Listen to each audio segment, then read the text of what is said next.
2 दिवसापूर्वी पुण्यामध्ये Yerwada police station हद्दीमध्ये जो अपघात झाला तो अपघात नव्हता तर ती हत्या होती आणि ही हत्या करणाऱ्या आरोपीला त्याच्या परिवाराला पोलिसांनी रेड कार्पेट टाकून आणि एका रात्रीत 1-2 तासामध्ये त्या आरोपीला घरी पाठवण्याचा प्रताप तपास अधिकाऱ्यांनी केला।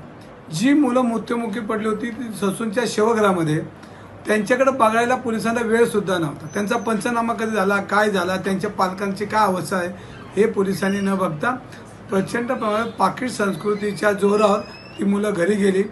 जे पब चालतात ह्या पबमध्ये अनेक पोलीस अधिकाऱ्यांची पार्टनरशिप आहे आणि जी नियमावली ह्या नियमावलीमध्ये प्रचंड फरक आहे।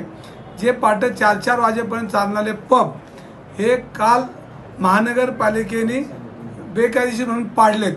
म्हणजे याचा अर्थ पोलिसांच्या आशीर्वादाखाली हे पब चालले होते आणि हे पब चालू असताना ह्यांच्यावर पोलिसांनी कुठली कारवाई केली आणि कुठले पाडल्यानंतर त्यांच्यावर महानगरपालिकेने फौजदार कारवाई केली याची माहिती देवेंद्र फडणवीस साहेबांनी जनतेला द्यावी आणि जेणेकरून हे चाललेली पाकिट संस्कृती हे पुणे शहराला लागलेला काळिंबा जे पोलीस अधिकारी कॉन्स्टेबल हप्ते घेऊन सरास त्या ठिकाणी मालकी असल्यासारखे वावरताना फोटो मी आज ट्विट केले।